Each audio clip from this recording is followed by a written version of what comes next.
Hey guys, it's Avenger, welcome back to the channel, and I've got a treat for you today. We're testing out Flying Iron's new F6F Hellcat. Now this beast is an American World War II era carrier-based fighter. Now this thing was built to counter the Zero. It replaced the earlier F4F Wildcat, which frankly was outclassed by the Zero. The Zeros would climb, the Wildcat would stall out, and the Zeros would pick them off.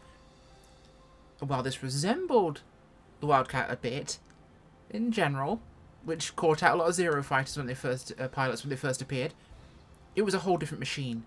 Now, this thing became the dominant fighter for the second half of the Pacific War, and it saw service with the US, with the British, and with the US Marines as well. Now, this aircraft had it was, should we say, not as fast as the Corsair, but it had issues with visibility and carrier landings, and it was a wild machine. This thing has a 200 horsepower Pratt & Whitney R2800 double Wasp, which is the same engine in the Corsair and the Republic Thunderbolt. Now, this aircraft, of course, entered war in 1943 September in combat, and it was a very rugged carrier aircraft. 12,200 were built in 2 years, and it helped to secure air superiority. Now, this thing has got a total kills of 5,223, which is crazy. That's in all services. In fact, some with radar stayed in service to 1954 as night fighters and saw action in Korea, quite possibly. Now, it's a very big aircraft. The propeller is monstrous on this thing. It has a wing area of 334 square feet, which is insane, and just a monstrously big aircraft. A 16-foot propeller as well. Yeah, it's big. Really, really big. It's got armor. Yeah, it has armor, including around the fuel pumps in the engine. Fuel tanks in the engine, I should say. Bullet-resistant glass. The thing really is the Thunderbolt's naval twin sister. Now, we're going to take a look at this thing, but we have a huge number of liveries here, including Blue Angels ones, which was one of the first Blue Angels aircraft. Now we have Fleet Air Arm, we have US Marine Corps, and we have US Navy. Now, this thing is chock full of the same features we got with the Lightning from Flying Iron. And rather special this time around, it has a flight model done by Got Gravel, of course, part of the Flying Iron team. And that replaces the entirety of Asobo's tail dragger physics. Yeah, completely custom tail dragger physics. You can't even use the default Asobo ones. It behaves like a real tail dragger. You can ground loop it, P-factor's real. And it also has carrier-up functionality, so you can do carrier launches and tailhook arrest, supported internally by the aircraft on any hard surface, so runways or actual carrier models. You engage your kind of catapult bar, and it will launch you after 3 seconds. There's information in the manual. Tailhook will arrest you. So it will work, which is incredibly cool. Now, this aircraft has full systems modelling, full systems depth, custom sounds, every detail modelled, and honestly, I just want to take a look at this. Let's take a look around here. It's an exciting machine. And once again, Asobo changes the time on me as we're doing these demos, so we'll reset that back to about midday. Everything's a little clearer now. Obligatory wheel check. Oh my god, that thing's been to war. That is filthy. This thing has seen some action. I love it. The wheels look, well, like wheels. Oh wow. Those are very detailed wheels. Look at that staining and oil marking and soot staining. It's gorgeous. Oh wow, that thing looks like it's seen some serious work. Every detail and surface of this aircraft is beautiful. Now I will say, yes, I'm fawning over this, and I was sent this by Flying Iron. But I think you could agree with me that this particular version, this war-beaten version, looks like it has seen some stuff. It's a beautifully modelled aircraft. Take a look at the engine here. Oh wow, even under there, everything is in. Oh, can I go inside the engine? Don't film me now, camera. Okay, so I'm gonna dock them. Oh no, even the back of the engine modelled. That is okay. That is kind of cool. Okay, I'll put the camera out here actually for this moment, because there is something that's in the features which I want to show you first. Now, we go into the cockpit, we unlock the wing folding safety, which is there so you don't do it in flight. And we get this, and we go back outside, and you'll notice the little flap folds down, then the wing folds up. And then the other one's going to do exactly the same thing. We have full wing folding functionality. Guess what? It won't fly with them folded. And we go back inside, and we hit the lever. And yes, that's a tablet down there. I'll show you that in a second. The wings fold down. Even full detail inside the actual wing root, which is gorgeous. And the other one feels like it's going to smack me in the face. Okay, so welcome to the cockpit. Every little nuance is detailed in here. I had to load this into the sim before reviewing this because I wanted to try it out. And not look like a fool when I review it. It is gloriously textured, down to even the scrapes from the heels of your flying boots. Now we can switch out the gun sight for a GPS if you want to do some more modern flying in a recreated aircraft. And the oxygen flows there. The breakers all function. Got our manual gear extensions, one of these ones on here. I'll show you that in a moment. But first off, grab the tablet by clicking on the tablet or clicking on the clip where the tablet could go. And we have the tablet. So update available, of course, telling us we have an update for the aircraft. We have checklist for taxi, run up, check, takeoff, approach and landing, after landing, and miscellaneous. V-speeds telling us what we need to be looking for. Now, flaps extended. This is a little misleading because the aircraft has blowback flaps, meaning you can extend them at full throttle before you come to your landing approach. And then as it slows down, the force imparted on the hydraulics will reduce and it will extend them. Yeah. So you can set those flaps up ready for landing on a carrier before you have to worry about lining up, and they'll come out when they're slow enough. Rotation speed looking about 74 miles an hour, 64 knots. Cross the threshold at 92 or 80 knots. Stall is 71 or 62. Useful. Live speeds here. And live details, I should say. We have stats showing what it's done. What it can do. Loadout here. We can even include a drop tank, which we will drop in the test flight. Flying Irons tablet autopilot in case you want to take your hands off. The workshop where you can overhaul various features and work on them. Settings allowing us to have a gun sight or a GNS 530 unit here. Dynamic engine stresses can be turned on and off. You can change the brightness on the tablet depending on when you're flying. Pushback services. You can hide the prop blur effect. Let's turn off the World War II pilot a second, and you could have your stock Asobo pilot if you choose to. World War II or modern aircraft being flown today. You can even have your own personal pilot choice. I love that. I will be using the World War II one, of course, but simplified ground handling. Now, this takes over from the fact it is a cast-ring tailwheel. It means you have to taxi it with a bit of speed and the rudders, the thruster on the rudder from the prop, or toe brakes. If you don't have that, you can use simplified ground handling. This allows you to be able to operate it with, you know, the usual steering in a Asobo aircraft. We're not going to use that. We're going to not even use that either. We want the gun sight. We definitely want a gun sight. You can hide the control stick. You can put it back. You don't really need to. There's nothing you won't see. So, let's get this thing fired up for a start, shall we? So, cowl flaps need to be to full open. That is on here, there. Now, we need to go to throttle 20% open. Go to 20% there. And mixture will be to auto lean. Okay, that's that set. The prop needs to be the wrong one. That's auto lean. Okay, prop is good. There's our oil dilution. We need to be set to right main tank. Neutral, which is automatic. Battery is on. Fuel set to right main. Fuel pump on. Fuel pump is down here, I think. It could be quite stupid. I don't think it's down here. It's the other side. I'm pretty positive. These are our lights down here, of course. So let's quickly have a look at our little panels. I remember seeing a fuel pump. There it is. various switches, dials, panels, hydraulic pressures, gear pressures. Here are our engine. Oh, but this is something we need to pay careful attention to, okay? I'm just going to close this so it's out of the way. There's all pressure there we can see. And we have the pressure, I believe. This is CHT. It may not be. I believe this is oil temperature.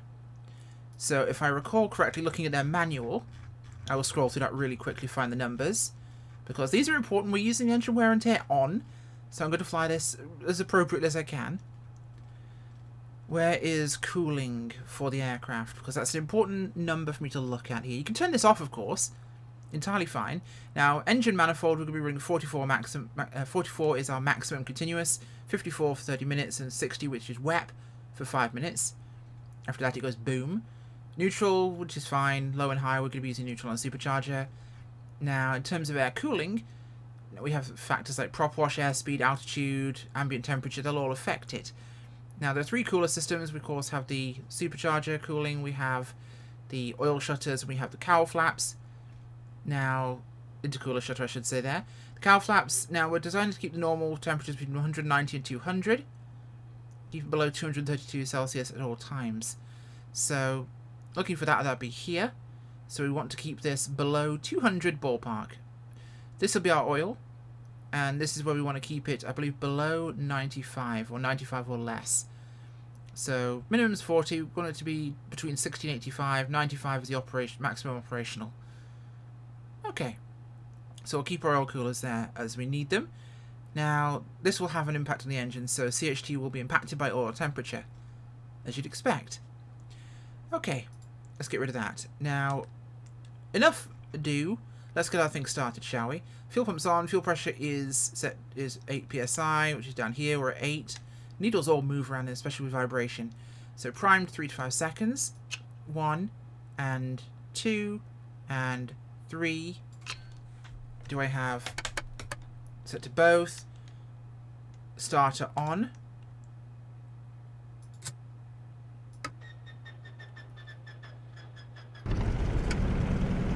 Oh, listen to that. Listen to that sound. Oh my gosh. That sounds real. There aren't a lot of aircraft in the sim I can say that about, but that sounds genuinely real. Close your eyes and you're at a warbird show. Imagine having a whole bunch of these on the deck of a carrier about to take off. Okay, back inside. So, auto rich on our mixture. Not full rich, of course. Max also oil temperature coming up to... Fuel pressure's good, we're at 50. So we'll keep waiting that to go. So taxi settings, cowl flaps full open, they are. Tail wheel is unlocked, which is down here. Unlocked. Lights is required, RPM for taxi, low and steady preferred. Right, whilst we're here, I'm going to get rid of the tablet real quick. I'm going to go down here. And turn these up and we'll have a look at the night lighting, shall we? Okay, those are all there. Okay. Let's go to nighttime, shall we?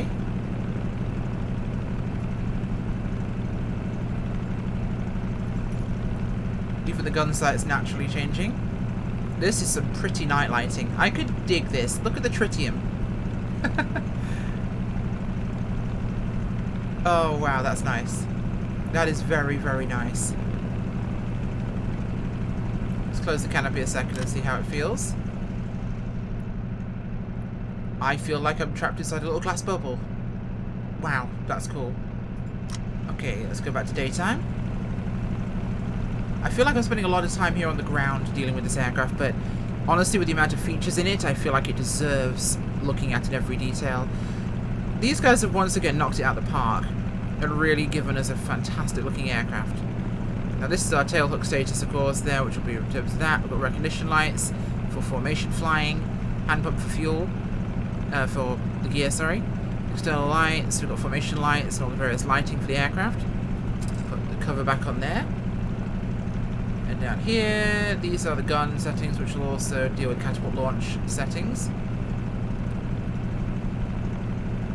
gun sight on and off, radio functions, which I do not think work. But then again, who'd be listening to those? Now our drop tank is there, which we will drop in flight. Probably won't see it fall away, but we'll try.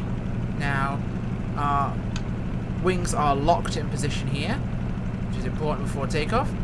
So let's get our tablet back out a second and we'll get to our... Oh, it flies out. Run-up checks. We'll do that now. Spread and locked. Engine rev to clear.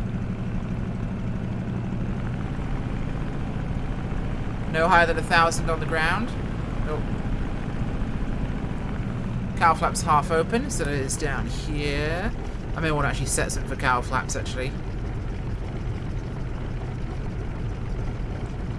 Okay, that's good. Oil temps are 65 to 80. That's looking wonderful, and they were closed. Prop is full increase. Mixture is auto rich. Right main selected. Carburetor protected air is full in. Fuel pressure is 16 to 18, which we've got. Cabin hood is open. Rudder is 2 marks right. Where's our rudder tab?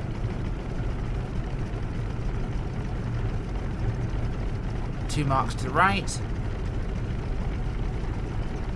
Elevator tab neutral, neutral. Okay, those are good. Takeoff will be as required for wing flaps. We'll give it 1 stage. Tail wheel locked. It will be for throttle 44. Takeoff 98 to 100 knots. Landing gear raised as possible. Throttle, yeah. Okay. Instruments check all. Okay, wonderful. We can do those. Cowl flaps will close once we get to altitude. Right, let's turn my head on here. And fly this monster. Okay, brakes are off. Let's deal with some ground handling, shall we? Now, it's really not as complicated as it seems. You do get a bit of P factor from this, but a little bit of a dab of toe brake will get you maneuvering just fine. And once you've got a little speed again, you'd no problem whatsoever. And we get ourselves taxiing down here. God, this is a gorgeous beast. The sounds feel so alive in this aircraft, they really do. The same thing applied to the Lightning. That thing sounded glorious. A little bit too much throttle there. Still going to use this massive R2800. Just imagine if we ever got an A26 with 2 of these monsters on it. God, that would be a glorious day. That is out and beyond my favourite World War II aircraft, weirdly enough. The A26 Invader. I had built and shoots one for years in FSX. Okay, we've done our run-up checks, so we're taxiing out to the runway here. We've got first stage of flaps selected for takeoff. We'll line up on 3-4. And again, it's not too difficult to taxi this thing. It's going to be slow, methodical, and anticipate its movement and use the brakes nice and gently. Now, slowly bring ourselves to a stop. Tail wheel to locked. Everything else is confirmed and checked. Temperatures look good. We're going to advance our throttle. And get ready for a little bit of action.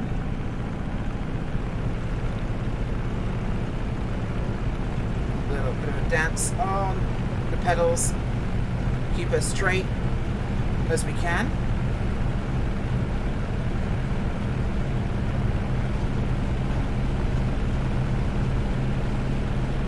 A little bit heavy given that she's got the drop tank on there and we're taking off below maximum. Wonderful. Flaps coming up. Gear coming up. Let's go outside real quick. There's the gear transitioning through. Coming up. Listen to this beautiful monster. God, that's stunning. Let's close the cabin, shall we? And of course you get the natural parallax there through the gun sight, which you would have, of course. Let's pull our throttle back here way too hard there. Okay, temps are good on the cylinders. Oil is a little warm. Let's open that a little bit. Ah, that's the water! I'm an idiot. I'm so paranoid about my temperatures that I just flew straight into the sea. I'm not meant for the Navy, it seems. Okay, so let's just forget that whole thing happened, that I was staring down at my temperatures and worrying about that and didn't know where my aircraft was going. First rule, fly the plane. Let's just quickly turn on the GPS system here in the cockpit. just to see what it looks like, of course, when we're running it this way, hide the tablet. You've got your normal GPS. If you're using working title one, that should work, I believe. Everything exactly as intended. Let's get rid of the unsightly GPS there. And stow the tablet. Okay, so the aircraft is, you'd think, nimble World War II fighter. Yes and no. Now, you're dealing with an aircraft that's very heavy here. And we have a drop tank, so let's dispose of that, shall we? Well, it's already gone because it's a drop tank, so it dropped. As you'd expect. But the aircraft is not that nimble. It will... Oh, hello. Didn't like that at all. Keep my speed up here. It will roll. Okay, I was just rolling it. I've spun it.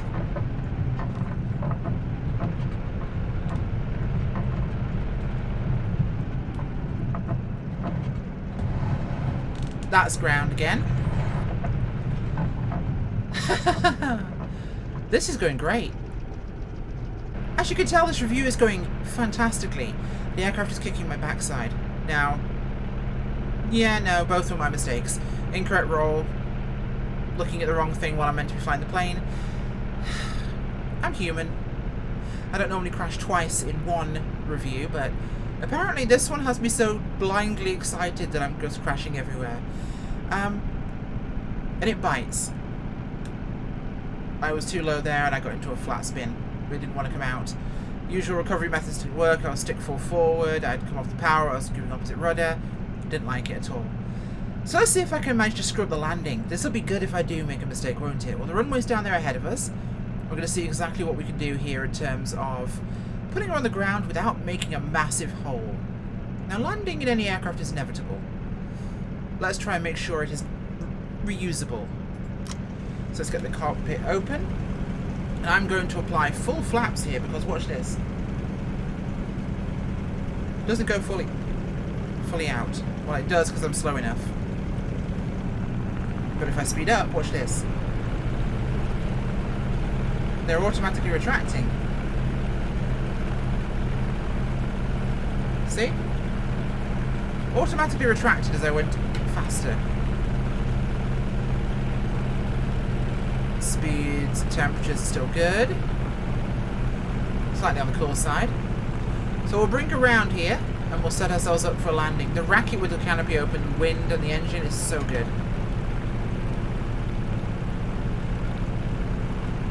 You notice as we slow down we get a little bit more extension as the blowback of the flaps is counteracted.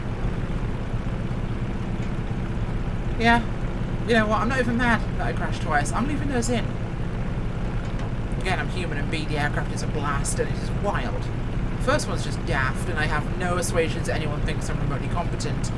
The second one, yeah, it's heavy, it's not aerobatic. This is not a nimble little, you know, Spitfire or 109. It's a heavy naval fighter. It's designed to operate on carriers, it's got armour, it's designed to fly for long distances, so when you've got a high fuel load, it's going to be very sluggish. Okay, so the runway's there. We'll bring ourselves in. So landing gear down. Let's get our checklist up real quick.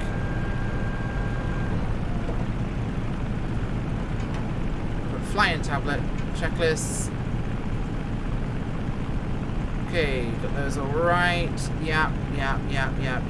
All those good. Not doing the arresting hook. Okay. Gonna bring it in on a curve here. Bring our speed down. Gear down and locked. Flaps extended. Power on here just to try and give myself a bit more altitude as we're coming in a little bit low. Listen to all the rattling and clanking from this aircraft. It's glorious.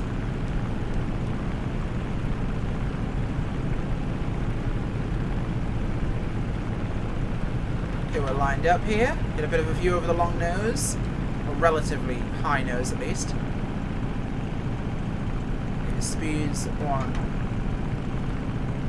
A little bit slower. I'm off to the side. Let's recenter her. Oh god, I'm terrified for this. I am terrified for this. I'm terrified for this landing.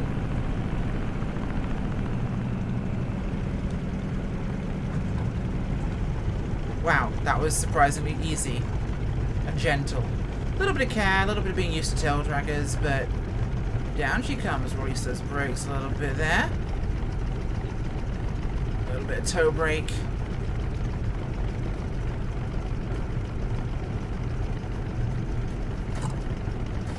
The old adage maintains that a tail dragger's not parked until it's in the hangar and you're in the airport bar. Okay, there she is. We're stopped, technically. Spin her around here. A little bit of thrust, a little bit of rudder, and a little bit of toe brake gets her turned around. You don't really want to turn an aircraft with toe brakes stationary, though, and rotate the tyre. That's how you flat spot them. And that's how you get blowouts and very bumpy landings. So it's just a matter of keeping a little bit of forward speed while you do it, and that's a little bit of grasp at nose. Counting. Oh, a little bit too much power. Still learning it. Now, I'm sure Got Gravel and the others from Flying Iron will have a good giggle at my crashes. Rolling a fully fueled one of these and trying to basically do a snap roll, not going to happen. Flying in while terrified, and I swear I was terrified of my temperatures and my cooler settings. I have my realism turned on, as you saw there in the tablet. Engine stress and realism is on, right there. Yeah, this is not great stats. We'll take a look at that in a second when we land, but this is a beautiful monster of an aeroplane. I absolutely love it. They sent me a review copy. I'm going to go out and buy a copy of this when it releases on Friday. That'll be Friday, I believe, the 9th. Yeah, I'm going to go out and buy myself a copy. This thing is a blast. It's smaller than the Lightning. It's got speed. It's got passion and power and life to it. This is really lovely. Now, I can't speak to price. I don't know the price for it yet. But you'll find out on Friday. It's likely going to be priced similarly to the Lightning, which is going to be reasonable, to be fair. And cut the fuel there. Everything else is turned off. Parking brakes are set. Oh, Nelly. That thing is wild. Absolutely wild. I can't really find many faults with it, if I'm going to be brutally honest. Sometimes add-ons come along where you really struggle to find a fault, and this is one of them. This video has been longer than normal, because I've had so much to talk about. And I wanted to follow the checklist, because it's going to punish me if I don't. These are the kind of planes we should be seeing in this sim. It's fun, it's engaging, it's atmospheric, and you feel real consequence. Good job, Flying Iron. This is a day one purchase for me. They gave me a copy, a review copy. Obviously, it's a release candidate. It's not the finished version. Obviously, there'll be engine start smoke in the final version, for example. But I'm going to go buy myself a copy of the thing because this is great. I'm not a huge fighter fan, but this thing has sold me. Yeah, enough said. Thank you for watching. I'll shut up now. Definitely recommend going and buying one. I will. Thanks for watching. Bye.